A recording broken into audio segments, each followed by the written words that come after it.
Okay, welcome back to Module 6. It's the exciting one, legislation and food safety. All right, so in Module 6, we're going to list 3 ways that pesticide-related legislation impacts your farming operation, identify requirements under the Pest Control Products Act, discuss 5 requirements under Alberta Environmental Protection and Enhancement Act, and reduce pesticide residues in food you produce. So, need for pesticide legislation. Pesticide legislation protects you, your crops, your livestock, consumers, and the environment from the improper sale and handling, use, transportation, and disposal of pesticides. Both federal and provincial laws control pesticides in Canada. So we'll talk about the federal jurisdiction here first. So this is your registration, classification, labeling, pesticide residues on food, fish, migratory birds, and species at risk, and transportation. Now there's both federal and provincial jurisdictions on those. So your provincial, your main, so registration and class and labeling. Like you said, the label is federal, is under federal jurisdiction. It's important to realize that. Okay, your provincial jurisdiction are your sales, preparation, application, storage, and disposal of pesticides and containers, protection of workers, bystanders, and the environment, certification of pesticide applicators and vendors, and then of course there's fish, migratory birds, and species at risk, and transportation of pesticides by road. So federal, provincial jurisdictions. So you need to know the difference between the two and what falls under each, okay? So, impact of pesticide-related legislation. Pesticide legislation affects your farming operation in 3 ways.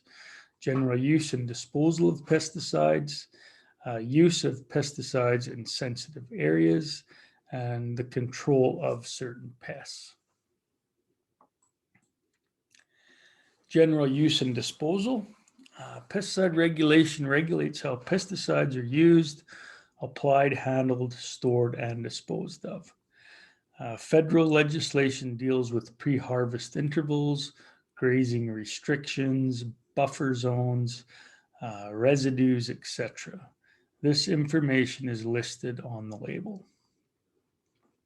Provincial legislation outlines the requirements for handling, using, storing, and disposing of pesticides.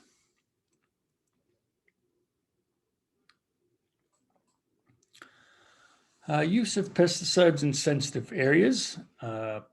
Provincial environment and federal fisheries legislation regulates use of pesticides in fish habitats, habitats in migration areas, streamside vegetation that protects fish habitats, wetlands where waterfowl land, breed, and feed, areas within 30 meters of water bodies on lands that are not cultivated.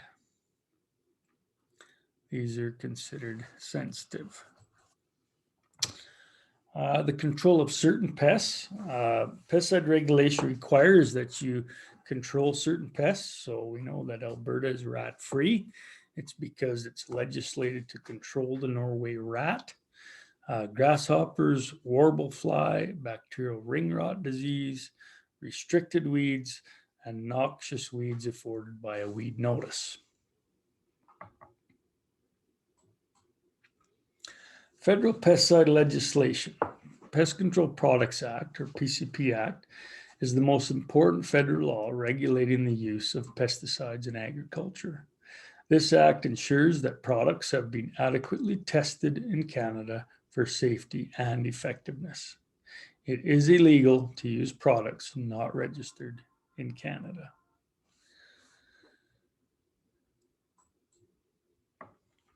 Pesticide registration. The PCP Act requires that all pesticides used in Canada be registered and given a PCP registration number by the Pest Management Regulatory Agency, otherwise known as PMRA. The PCP registration number indicates that the product has been scientifically tested and approved for use in Canada. Pesticide classification, we kind of touched on this earlier. There are 3 classes: restricted, commercial, also called agricultural or industrial, and domestic. Okay, so restricted, we already talked about. Things like weevil-cide would be a restricted chemical. Commercial would be chemical that's purchased for agricultural purposes on farmland or industrial purposes on roadsides and ditches and such. And then, of course, domestic are the things we can purchase without a license at Canadian Tire, Walmart, hardware store, things like that.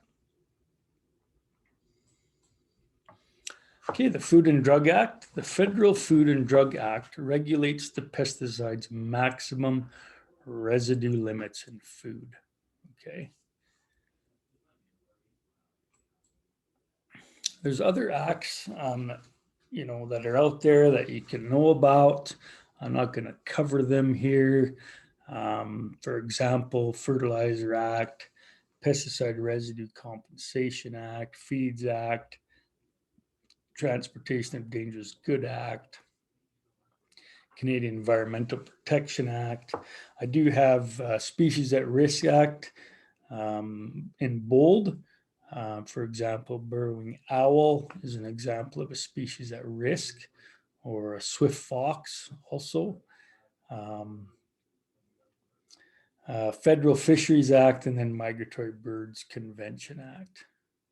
So I have that species at risk in bold. You may be required to answer a question that might relate to that somehow. Here's a couple of pictures of some a swift fox and a burrowing owl. So these are 2 species that are classified as species at risk. Okay, and they would fall under the Species at Risk Act. Definitely pretty cute, aren't they? Okay, provincial pesticide legislation, Alberta Environmental Protection and Enhancement Act. This controls the sale, use, application, handling, storage, transport, and disposal of pesticides, and the certification of commercial pesticide applicators and their businesses. Okay, so certification falls under the provincial legislation.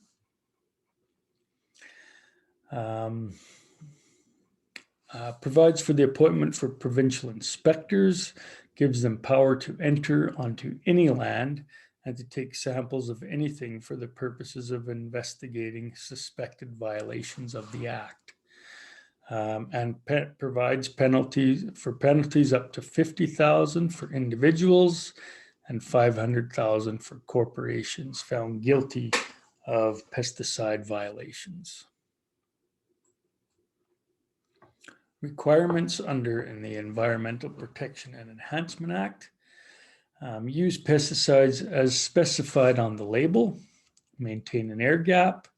Do not wash any contaminated material within 30 meters of any open body of water. Remember the air gap. So you're filling the top of your air tank here. You have to have an air gap where the water is free to flow into the tank. Return unused pesticide to the vendor. Store pesticides more than 30 meters away from an open body of water. Be present at all times and maintain that air gap when filling your tank. Obtain pesticide applicator certificate and a pesticide service registration. If you apply pesticides for other farmers on a park, boulevard, campground, or picnic area on public land, on land owned by a local authority, on a right of way for forest management or exchange for money and barter. So if you're planning on applying any chemical outside of your own farm for other people, you need to hold actual applicator certificate and a service registration. What you're taking here is not that. What you're taking here today is the ability to receive a farmer pesticide certificate, which will enable you to purchase restricted chemicals for use on your own land. Okay, so if you want to go into business, doing custom spraying for others, you need to have an applicator certificate and a service registration. And that can be obtained through Lakeland College.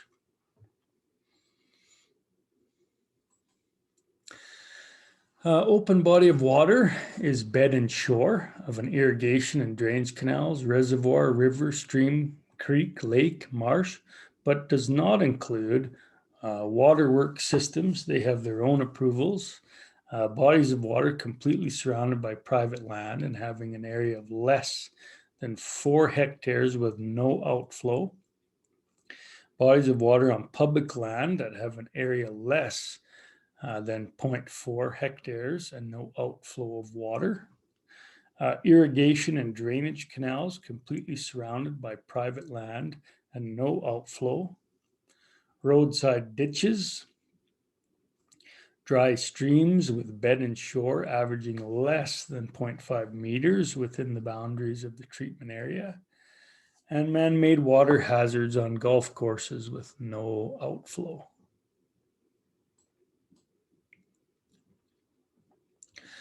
Obtain a regulatory procedures document for bin fumigations, greenhouse fumigations, and when controlling rodents. Obtain a permit or special use approval for pesticides applied within 30 meters of an open body of water on land that is not cultivated. It's important to be familiar with that code of practice because there are chemicals that fall within the code of practice that allows you to use within that 30 meters. So you may not, need an approval if you're following the code of practice. Creeks, sloughs, dugouts, etc. are all considered sensitive. And then disposing of waste properly. So enforcement of the act, inspectors have the authority to enter into and inspect any land, premise, excluding private dwellings, vehicles, equipments, records, documents, or other properties. They can collect samples or extract for laboratory results, and you are required to fully cooperate with the inspector and provide any information, documents, or samples that they request. I suppose if you're not cooperative, they'll just come back with law enforcement. So, but they are not allowed to go in your home.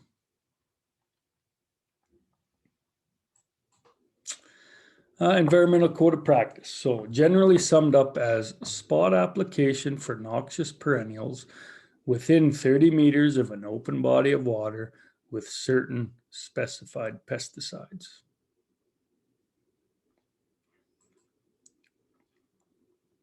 So here's that diagram again. Code of practice for pesticides.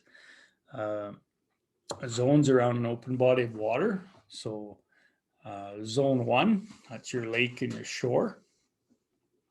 Zone 2 is 0 to 1 meter. Zone 3 is 1 to 5 meters. Zone 4 is 5 to 30 meters. So shore to normal high water, which is the point where aquatic vegetation, for example, cattails, changes to terrestrial vegetation, for example, turf grass and willows. Okay, so there are chemicals registered. You can look up the code of practice and find out which chemicals you can use within this 30 meters. But as you notice, it's for spot spraying only. You can't go in and just blanket spray everything. So you're allowed to go in with certain chemicals and spot spray specific weeds. Now you see along the Milk River, that's where we see some of our knapweed coming in from the States, and we're allowed to use certain chemicals along, close to the shores and such for control of that. Food safety. So Canadian standards are some of the most stringent in the world. When applying pesticides, to avoid excess residues, use the lower application rates and number of applications recommended in accordance to the label instructions. So the label always gives you an application rate. There's sort of a low end to a high end. So if you can use the low end effectively, there you'll actually save some money, chemical use. And if it's working, then, why not stay within that low end if it's doing the job? And that is the end of module 6. So I encourage you to do your exercises and at the end of the chapter of the module, and help prepare you for your exam. So we've got one module to go here on the Farmer Pesticide Core. So I look forward to seeing you in module 7.